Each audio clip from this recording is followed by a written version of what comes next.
la mañana con 7 minutos. Continuamos en nuestra programación de Exitosa Piura y vamos a hablar ahora de un tema muy importante, un tema que nos perjudica también a muchos, que muchos de ustedes también se han visto envueltos, y es acerca de esta estafa de terrenos, ¿no? Y ¿qué hacer en caso de ser víctima de una estafa? Esto en el marco de la investigación que está realizando nuestra reportera María José por una denuncia, ¿no? Una pareja de esposos de Río Seco, quienes están denunciando, ¿no?, esta estafa por un sujeto que los habría engañado, les habría dizque comprado las tierras de terreno, él las vende a otras personas, ahora hay una completa disputa. Lo curioso de este caso es que este sujeto, 30 denuncias es poco, son las que tiene por estafa aquí en Piura. Vamos a estar extendiendo esta información, pero antes vamos a hablar con el abogado Adolfo Laviana González. ¿Cómo está? Muy buenos días, bienvenido a Exitosa. Hola, muy buenos días, Ana, y muy buenos días a tus oyentes.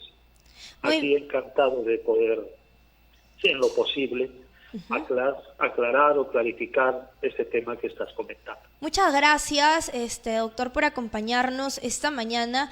Y este tema es muy importante. Díganos, ¿cómo se genera o cuál es el factor principal de estas estafas por terrenos? Yo sé que es un tema muy amplio y para algunos un poco hasta difícil de lograr entender, ¿no? Pero muchas personas llegan a ser víctimas de estas estafas por terrenos. ¿Qué debe tener en cuenta una persona para poder comprar o negociar un terreno?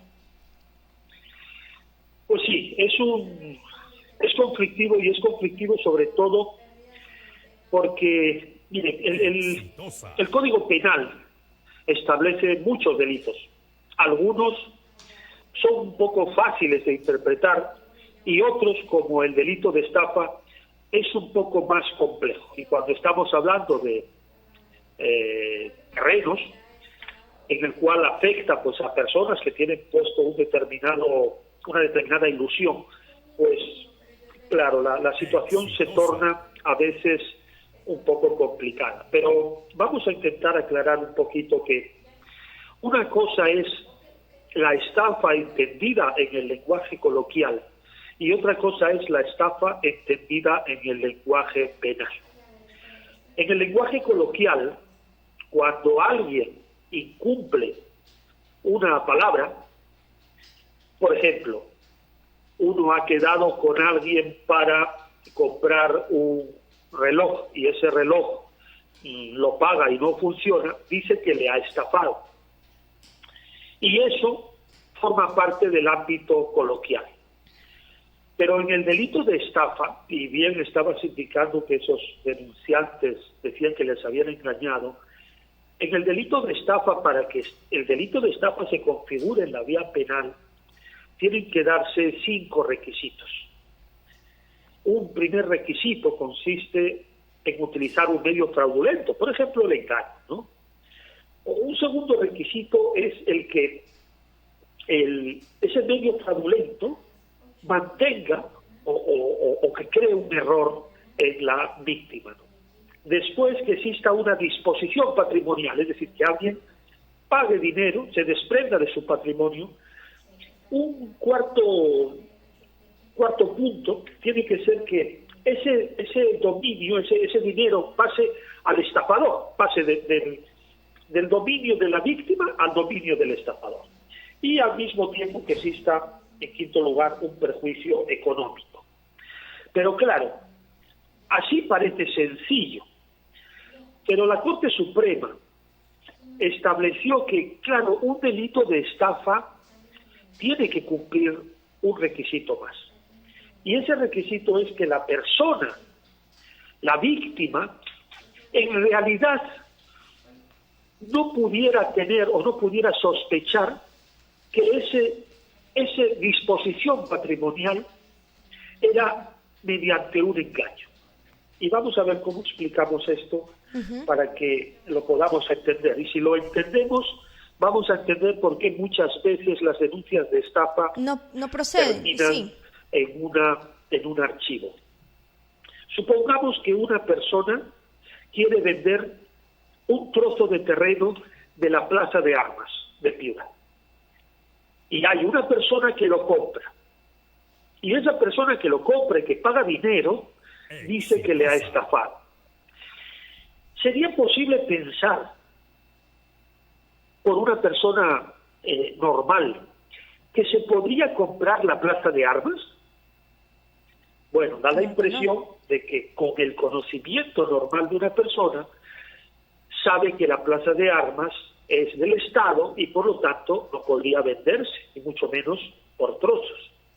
Entonces ahí esa denuncia sería archivada porque realmente no era un engaño burdo. Cualquier persona con un conocimiento normal de que la Plaza de Armas no puede ser vendida por trozos.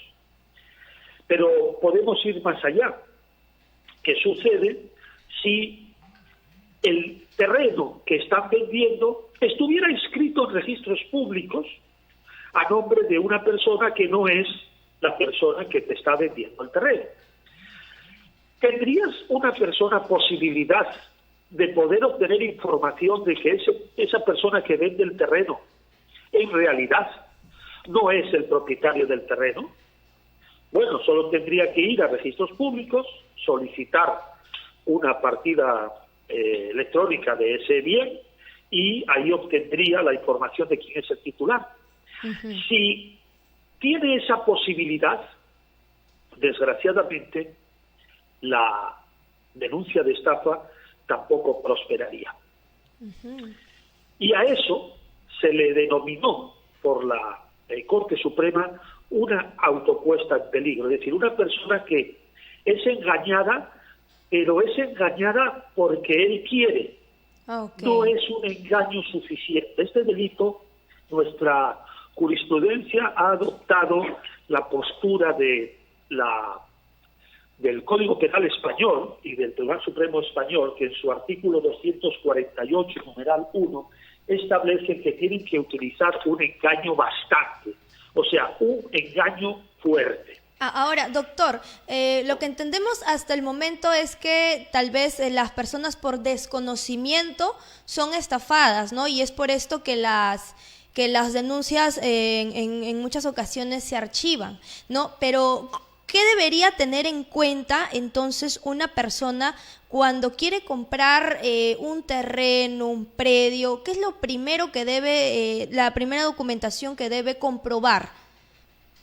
Bueno, es bastante sencillo a veces entender que si una persona va a comprar un terreno en una zona que hay una invasión, la invasión, por el simple hecho de ser una invasión, es un delito, siempre y cuando ese terreno esté a nombre de un particular, sea persona natural o jurídica, o esté a nombre del Estado. Es un delito que se denomina usurpación. Entonces, si una persona va a comprar supuestamente un trozo de terreno, un lote de 100 o 200 metros cuadrados en una invasión, tiene que pensar que eso no es posible que sea un contrato de compra-venta lícito, porque la invasión por sí misma ya implica un acto ilícito. Entonces, ¿qué es lo que tendría que hacer para más seguridad?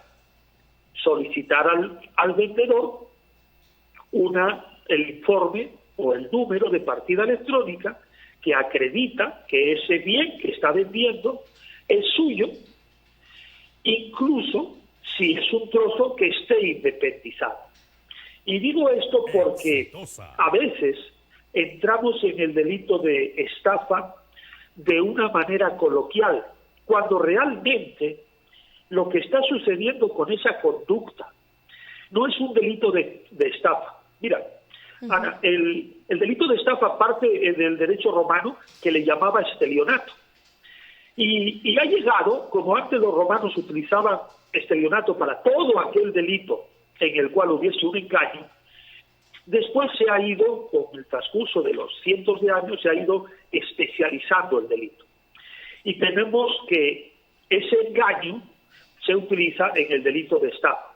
Pero hay un tipo penal en nuestro ordenamiento jurídico, en el Código Penal, que es específico para lo que sucede cuando una persona vende algo que no es suyo o algo que tiene, por ejemplo, un gravamen y no lo está indicando. Ese delito, que es una modalidad de estafa, pero no es el delito de estafa, porque la Corte Suprema en el recurso de nulidad 1992-2019 dejó claro que era una conducta con un matiz propio, es el que hoy es como el delito de estelionato. ¿Qué dice el delito de estelionato hoy en día? El artículo 197 en su numeral 4. Dice que si se vende o grava como bien libre aquel que es litigioso, que está embargado o que no es propio, entonces incurre en un tipo penal entre 1 y 4 años. ¿Qué sucede cuando denunciamos estafa? Pues que, desgraciadamente, estamos denunciando una conducta que no es motivo de estafa. Por eso a veces se archiva, ¿no? A veces tenemos la culpa los abogados que mal orientamos nuestra denuncia hacia un tipo penal cuya conducta no va a ser castigada. Sin embargo, si bien... ¿Cómo se debería entonces denunciar esto, doctor? ¿Con el término que usted nos está mencionando?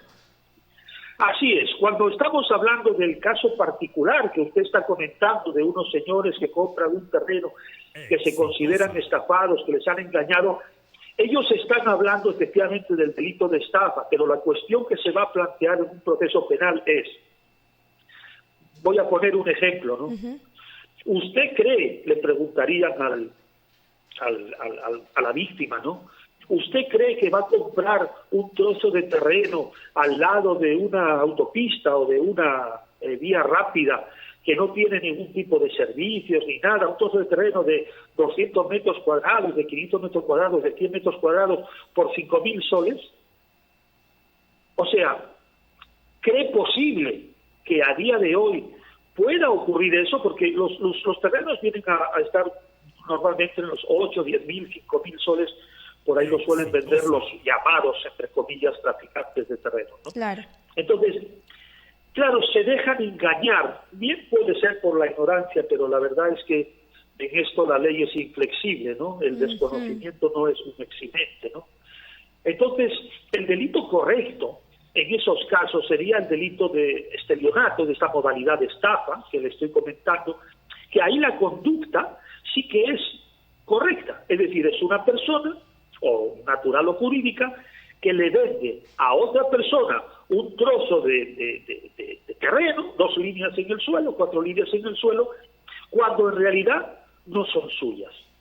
Y en esa conducta sí que existe realmente una penalidad, ¿no? Claro. Entonces es una cuestión de adaptar la conducta al tipo penal. Y si encima eso se hace con el beneplácito de las autoridades, hay otro tipo penal que fue incorporado en el año 2015 mediante ley 30.327, el artículo 376b, que ya criminaliza cuando eso se hace con el beneplácito de la autoridad, por ejemplo, a la hora de emitir constancias de posesión, por ejemplo, de terreno público que ha sido objeto de tráfico de tierras también, ¿no?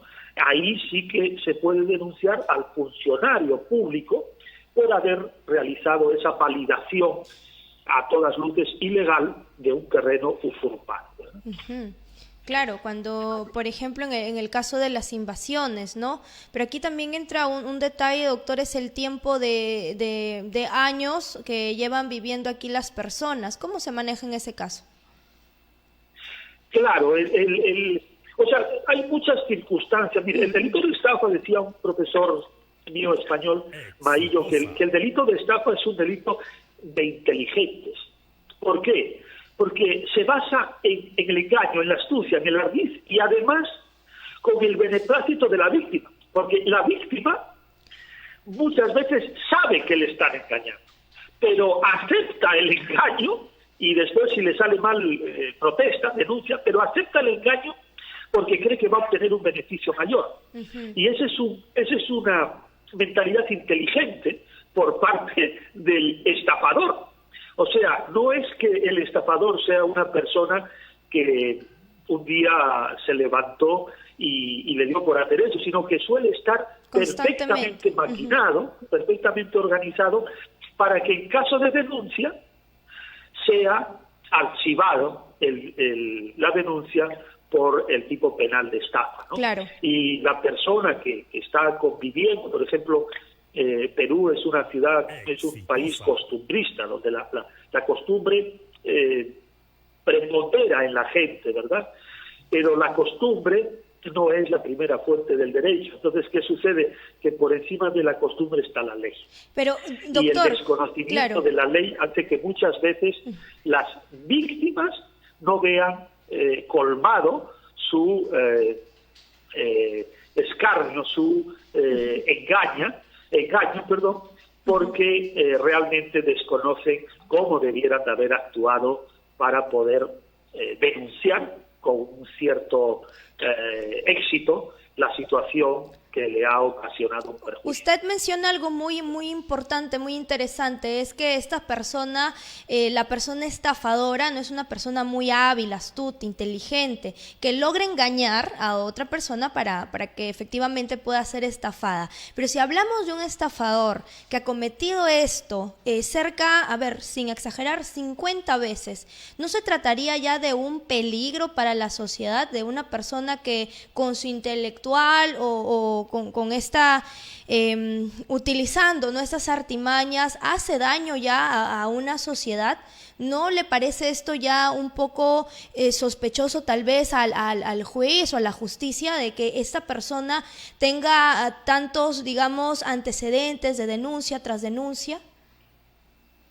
Claro, es como te digo, una cosa es, bueno, en principio tenemos que pensar que como abogado y defensor de la legalidad, tengo siempre que indicar que cualquier persona tiene la presunción de inocencia, ¿no? A veces nos ha tocado defender precisamente casos de estafa y obviamente nosotros como abogados utilizamos las herramientas que la ley nos permite para la defensa, ¿verdad? Pero yo creo que lo más importante de esto es que cuando se interponga una denuncia, siempre que se ayude de un abogado competente, de un abogado que conozca el derecho penal. El derecho penal se denomina última ratio, última razón, porque solo actúa cuando todo lo demás falla. A veces, pues obviamente cuando tenemos que hacer la defensa de una persona investigada por estafa, tenemos que buscar esa parte, ¿no? Esa parte en la que el derecho penal es la última ratio y muchas veces logramos que nuestro cliente quede no investigado. ¿Por qué razón? Porque la otra parte ha realizado mal su denuncia, ¿no? Y un caso que es un caso que se soluciona en el ámbito civil no puede pasar al ámbito penal. Ya sé que esto podría ser llamado como artimañas de los abogados, pero esa es nuestra función, ¿no? Por eso, cuando una persona crea que ha sido víctima, y voy a hablar desde el punto de vista coloquial de estafa, no puede actuar por su cuenta, tiene que asesorarse por un buen abogado, un penalista, y ese penalista le va a indicar cuál es el camino correcto para la conducta que ha hecho que él se desprenda de dinero, porque si no, la persona que va a ser denunciada le pueden denunciar 50 o 1000 veces, pero no va a prosperar. Y por el hecho de que alguien denuncie, no convierte en culpable a la otra persona. Entonces hay que tener siempre presente que el derecho penal tiene unas normas muy estrictas y que no todo aquello que se denuncia y que nos puede parecer que es un acto ilícito, en realidad lo es. Doctor, ¿recuerda aunque sepamos que realmente eso es una conducta reprochable, pero como le digo, como usted dice, el estafador, y voy a ponerlo entre comillas, es una persona inteligente que ya realiza las cosas de manera que no sea delito o no se le pueda imputar el delito tan fácilmente. ¿Usted recuerda algún caso que sea, no sé, interesante, emblemático y que este estafador haya terminado en prisión? Exitosa.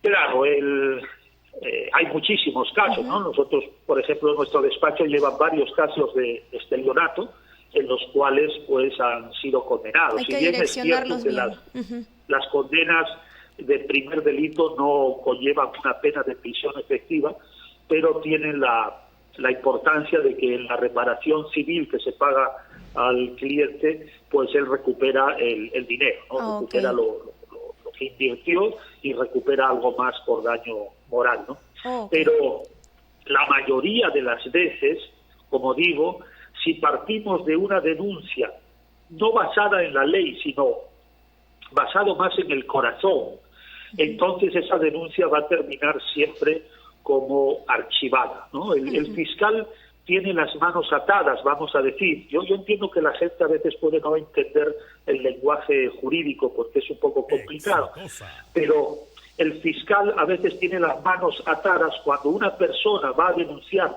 una estafa porque ha comprado un terreno en una invasión. Porque si va a comprar un terreno en una invasión y sabe que es una invasión, ya no hay delito de estafa, porque la invasión es un delito. Así es. Claro, entonces es una situación que debe, como digo, una persona que se vea en esa tesitura debe de ir a un abogado, a una persona con conocimientos reales de derecho penal para que esa denuncia transmita al fiscal que realmente se cumple una conducta criminal y como consecuencia la investigación va a terminar en una acusación y por supuesto o consecuentemente en una condena, ¿no? Muy bien. El delito es complicado y no es un delito para desconocedores del derecho penal, ¿no? Este tipo de delitos. Exacto, ha quedado claro. Muchísimas gracias, doctor Adolfo Laviana, por esta entrevista y esta información muy importante para nuestros oyentes. Gracias. Muchas gracias a ustedes y éxitos con su trabajo. Gracias. Bien, nosotros nos tenemos que ir de inmediato a una pausa y regresamos con más aquí en Exitosa Noticias.